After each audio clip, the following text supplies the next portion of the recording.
बच्चों, मैथमेटिक्स का बहुत बेहतरीन कॉन्सेप्ट आपके लिए लेकर आया हूं और इसे हमको जानना ही चाहिए। त्रिभुज ये लगभग 5th क्लास से स्टार्ट हो जाता है और आगे आने वाले सभी क्लासेस में आता है।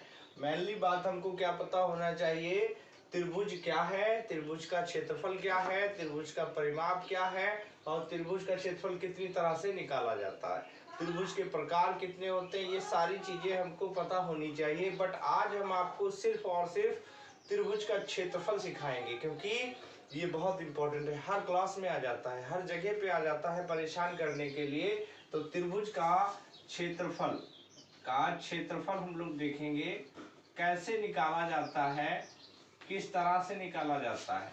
देखिए, त्रिभुज का क्षेत्रफल निकालने के लिए अलग अलग कॉन्सेप्ट्स में अलग अलग तरीके से, जैसे कोऑर्डिनेट में, निर्देशांक ज्यामिति में इसका अलग तरीके से निकलता है।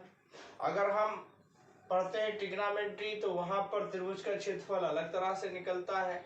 लेकिन जब हम क्षेत्रमिति पढ़ते हैं, मेंसुरेशन पढ़ते हैं, क्षेत्रमिति का मतलब मेंसुरेशन जब हम पढ़ते हैं तो वहां पर हमको 3 तरह से बताया गया है। 3 तरह से वही क्षेत्रफल हम लोग सीखेंगे। सबसे पहला हम लोग जो सूत्र है त्रिभुज का क्षेत्रफल, तो वो है बहुत आसान सा है, 1/2 गुणे आधार और गुणे ऊंचाई। ये एक सामान्य रूप से हमारे पास सबसे पहला तरीका यही है कि त्रिभुज का क्षेत्रफल ऐसे निकाला जाता है। लेकिन एक बात और आपको समझनी है। क्या समझनी है? त्रिभुज का क्षेत्रफल हम तब भी निकाल सकते हैं जब त्रिभुज की तीनों भुजाएं हमको पता हो। जैसे कोई त्रिभुज है और इसकी तीनों भुजाओं का मान हमको मालूम है, ये A है, ये B है और ये C है, तीनों अलग अलग हैं। त्रिभुज की तीनों भुजाएं मालूम है तो उसका हम अर्ध परिमाप निकालेंगे। पहले सबसे S, अर्ध परिमाप क्या है? S बराबर A plus B plus C बटे 2, ये अर्ध परिमाप होता है। और फिर इस अर्ध परिमाप की सहायता से हम लोग निकाल लेते हैं त्रिभुज का क्षेत्रफल। क्या निकलता है? Under root S bracket S minus A और दूसरा ब्रैकेट S माइनस B और इसमें तीसरा ब्रैकेट S माइनस C। ये कहाँ पे लगता है? ये तब लगेगा जब त्रिभुज की तीनों भुजाएं बता दी गई हो और तीनों का मान अलग अलग हो, तब हम इसका प्रयोग करते हैं।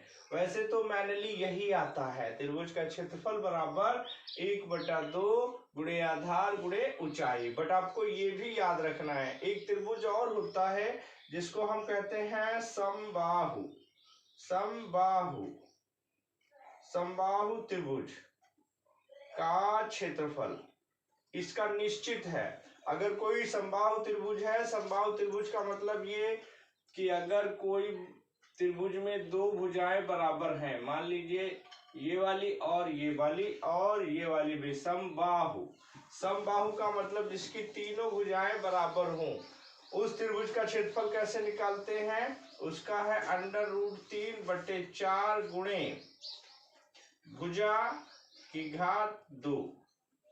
ये 3 सूत्र आपको बड़े महत्वपूर्ण हैं और लगभग हर क्लासेस में आपको सपोर्ट करने वाले हैं। खास करके हाई स्कूल में ये तीनों आपको आने चाहिए। तीनों अगर आते हैं तो आपको हाई स्कूल की जो क्षेत्रमिति है, जिसे हम मेंसुरेशन कहते हैं, वो आपको आ जाएगी। तो प्यारे बच्चों, इसे आप कंप्लीट कर लें और ये अपने दिमाग में रखें। ये बेसिक चीजें हैं, अगर ये आपको याद रहेंगी तो आने वाले समय में आप इनकी सहायता से बहुत कुछ हासिल कर सकते हैं। ओके, तो इसको आप रिवाइंड कीजिए और जहां तक हो सके आप इसे बार बार देखिए। और आपसे निवेदन है, लाइक कीजिए, शेयर कीजिए और कमेंट भी कीजिए। तो अब अगले वीडियो में आपके लिए और भी नई चीज लेकर आऊंगा। तब तक के लिए आप सबसे लिए गुड बाय।